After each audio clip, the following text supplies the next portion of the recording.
terrorism agents. I'm going to select one, and this will be what the question is on the exam. Like how much could you know, what disease it is, what? I want, number one, I want to know, what bacteria causes it or whatever. You got to at least tell me the causative agent. Right. What's it do? So if I just put the causative agent, will I get it right? No. You get That's partial brief. credit. You'll get partial credit. You That's have to tell me brief. more than that. Okay, It says briefly describe, not briefly identify. whatever. You wanna, like, symptoms? Okay, what if I put, Ideally, I want symptoms. Where's it come from? okay, You gotta tell me that. Like, big times if it's spread by a flea, I want to know a flea spread. okay, so if I put it's spread by a flea and you get nasty lumps on your neck, is that good? Called But- buboes. Yeah. Alright, cool. I'm alright, Because Bubo. this question will be worth, it's either 5 or 6 points, so you get the least part of it, so. No, I want all of it. Pick anthrax. I get the point. All right, the quiz. What is the tap water scotochrome? Gordonade. Gordonade. What is the causative agent of swimming pool granuloma? Marinum. What's the name for leprosy? Hansen's, which I remembered after. They deserve it for singing that song in the Bible. Just go back to sleep. What are the 3 types of photoreactivity in mycobacteria? Photochrome, scotochrome, non-chromogenic. What 2-step process is carried out before mycobacteria cultures are set up? Digestion and decontamination. Yeah, I got that one. Name one of the 2 conventional acid-fast staining techniques. India. No. Okay. The Ziehl-Nielsen and the Kenyon. Kenyon. Huh? It's in your book. The index. Was look up Ziehl-Nielsen. Can I please just, do you have that wrote down on that? Yeah, May I please see that sheet when you get done, cause I can't spell that shit. it's in your book. What is the I egg-based wasn't here media for that. that is most commonly used for TB cultures? Low Hansen's. Lowenstein Jensen. Lowenstein. LJ. Yeah. Lowenstein Jensen. Yeah. As far as fungus, when describing stuff like this, if you see this and you write hyphae, you are wrong. That is septate hyphae. There is a difference. And there is a difference between septate and sparsely septate. If it has no divisions in it whatsoever, you can call it hyphae, but most of the time it is pseudo-hyphae. It is not a true hyphae. So if it doesn't have branches, then it's septate. If it don't have. The septate are these divisions, not the branches. The branches have nothing to do with it. I'm saying the branches is the height. These are all hyphae. So I would draw answers on the other ones if it makes you feel better. It would actually. Feel better? Yes. But you have to call that septate hyphae or sparsely septate. If they're very few and far between, it's sparsely septate. But you have to call that septate hyphae. If you see nothing in it, well, now you can just call it hyphae. Even though most of the time it will be pseudo-hyphae from a yeast, not a true mold.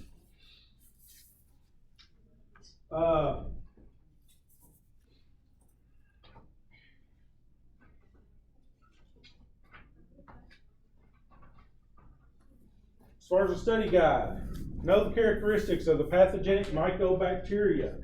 What are the characteristics of the pathogenic mycos? Typically.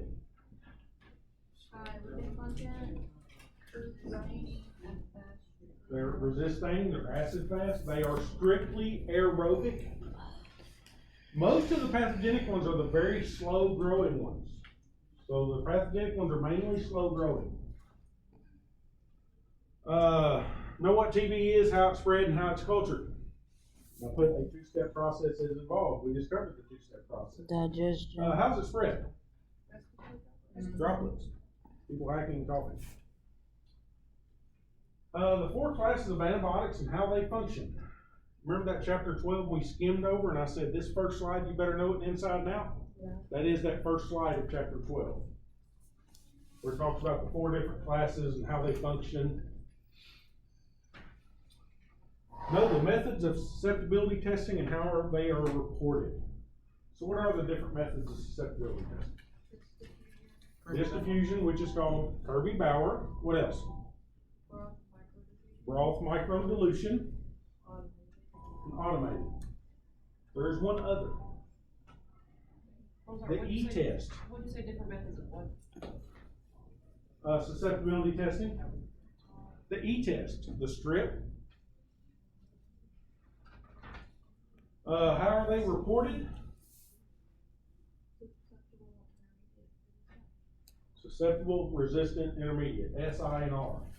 There's also a unit that goes with that. You might want to know those units.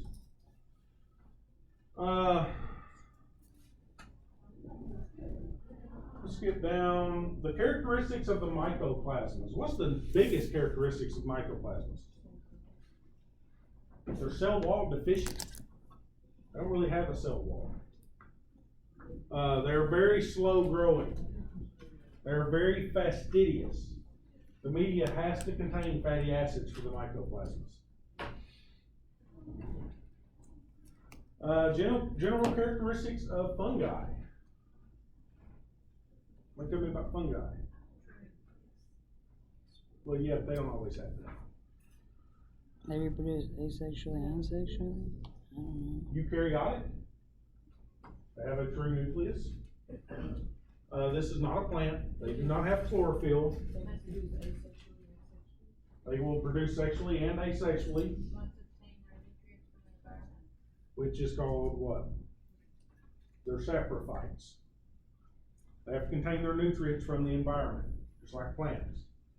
They are obligate aerobes. There are no anaerobic fungi. What is dimorphism in fungi?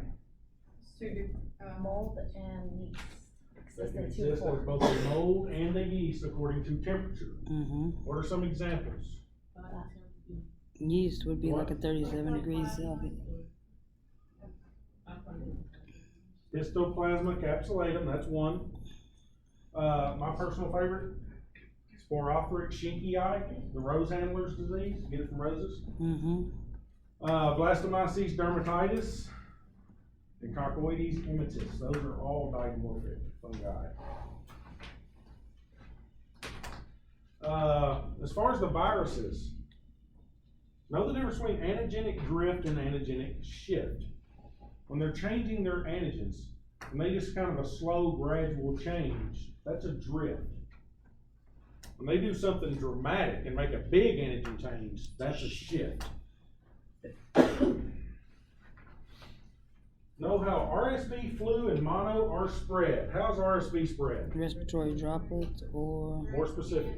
Oh my, Large respiratory droplets. they can't catch. Flu is regular like respiratory droplets, aerosol. What about mono? infected saliva. Saliva, infected saliva. So kissing, drinking after someone, sharing toothbrushes, anything weird like that. Be able to match diseases to causative agents. I suggest you make a list to be able to study that easier. What organism is India ink commonly used to identify? Cryptococcus neoformans. That's the one that has the big capsule and it has that halo around it on India ink. And here is a really good question. What do viruses have in common with chlamydia? Well, this one might throw you a little bit. RNA.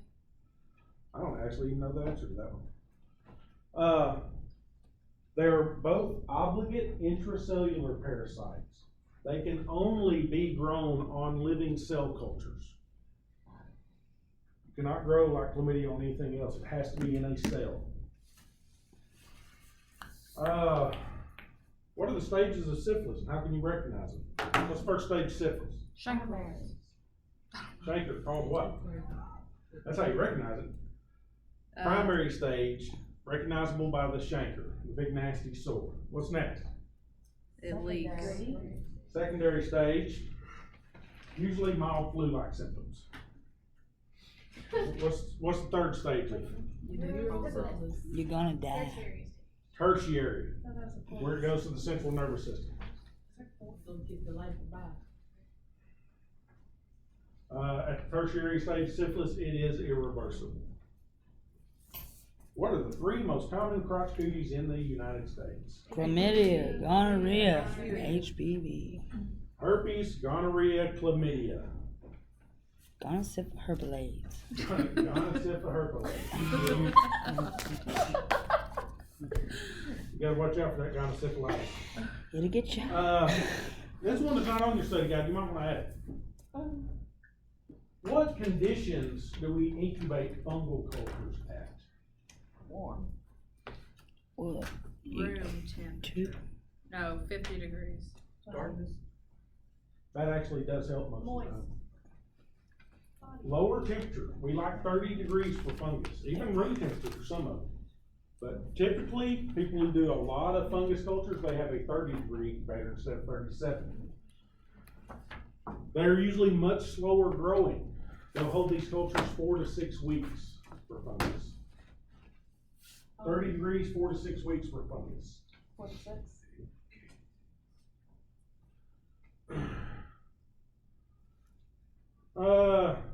You've been working in a lab, working with mycobacteria, doing TB or whatever. Been working in the safety hood like a good tech. What's the last thing you do at the end of the day? Turn on that UV light. Turn it on. First thing in the morning, the thing you better remember to do is turn off the UV light, because otherwise you'll be under the hood and set up cultures all day and nothing's gonna grow tomorrow because they're all gonna die. Don't forget to turn off that UV light, somebody's about to have a bad day. What is, when we're talking about antibiotic testing or whatever, what is MIC? Minimum inhibition concentration. Yeah, what does it mean? The lowest concentration means you kill something. Perfect. The lowest concentration of a drug required to kill the bacteria that you want to kill. How's MIC reported? Like the way it's measured, it's opposite of what you would say. And resistant. Yes, it also has units as far as the amount of drug you're doing. It will be in micrograms per milliliter.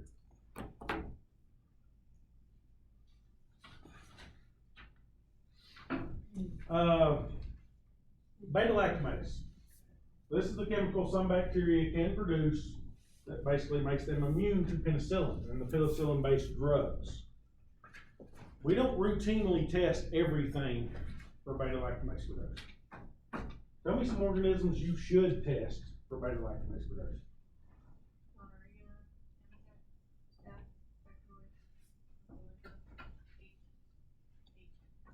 Good. Gonorrhea, MCAT, Haemophilus influenza, all good.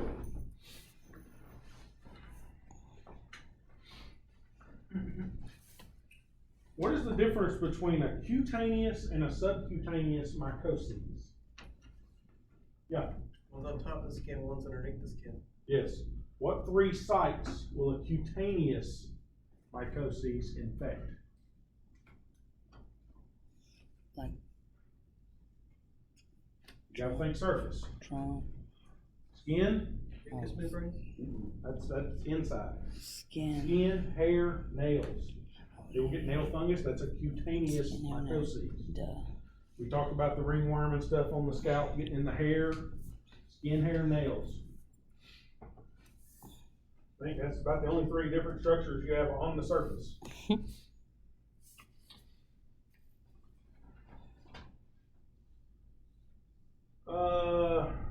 We already covered that.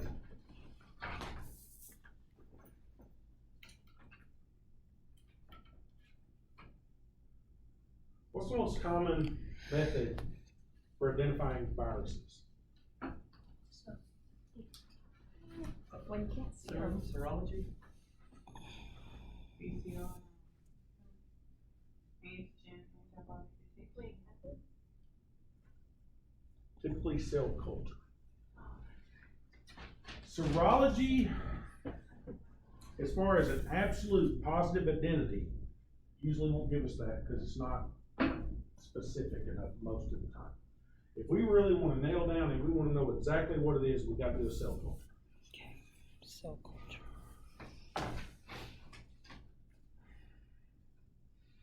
As far as the matching diseases, 1, 2, 3, 4, 5, 6, 13 of them. God dang, sir. Kill me. 13 matching for the diseases. There is a case study right there that we covered pretty well in the lecture today. Couple of pictures here that you should be able to identify.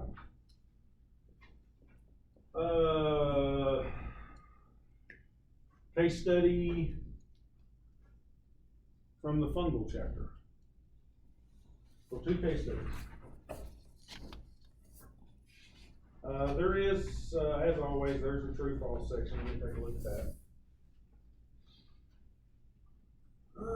You better know the hallmarks of TB. That one we just covered. What organism did we mention is notorious for really mimicking strep throat? Oh, way more severe than strep. There's one we mentioned that is notorious. It will almost perfectly mimic strep throat. You'll just have a negative strep test.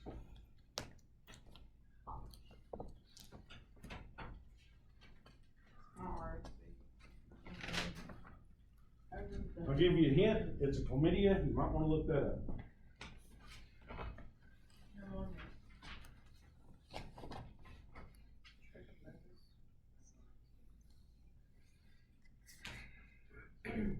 Between the study guide and that quiz, I probably covered half of this exam.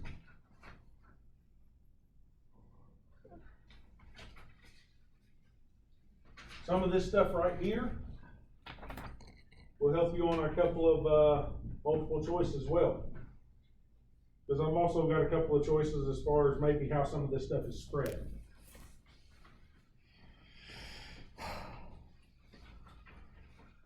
How many points is that test worth? It is worth 108 points, and there are 11 bonus points possible. One thing I would advise all of you to do. Remember one thing about all the classes in this program. Your grade is not necessarily important, but your test average is. Sit down and calculate where your test average is at. Because remember, after this, there's one more test. And that's parasite. And that parasitology book, we're gonna knock it out in 3 lectures and have an exam. That one's not easy. I would highly recommend you over your Thanksgiving break, you start reading over that book. Because notice the book says parasitology, a self-instructional text. That's what it's designed for. We're going to do 3 lectures on it. And then have an exam on it. It's in that, I think it's the first day of finals is when our actual last exam will be in here. The parasitology test, is it averaged in with our other? Yes, it's part of micro. Okay. It's just that after this exam, we're done with this book and we're switching to the other book. So Tuesday, you need to bring your other book. Don't bring this big heavy sucker with you anymore. We're done with it. There is one question on this exam for sure that is a little bit cumulative. Okay. And stuff, you're gonna have to remember stuff from before too, but for the most part, we don't try to go that route. So 108 points, 11 points bonus. It was worth a lot more than that, and I took some questions out because I really didn't like them. So I knocked it down some. But I didn't take the bonus out. That's been there for 20 years, so we still got 11 points bonus. How many? Not care for bonus. How many questions? 3.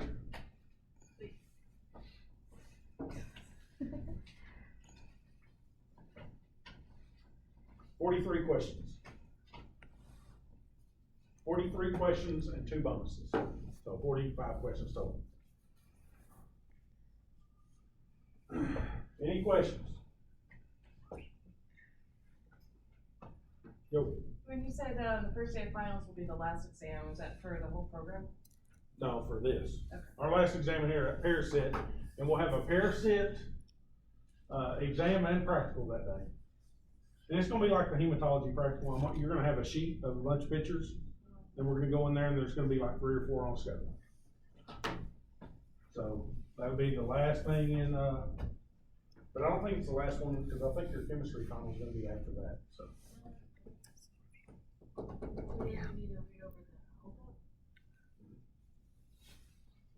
Yeah, we're actually gonna do the first lecture on Paracet after this exam Tuesday. But over Thanksgiving break, I would recommend that you kinda go through that book a little bit. Okay. All right, that is all I have for micro. Alright,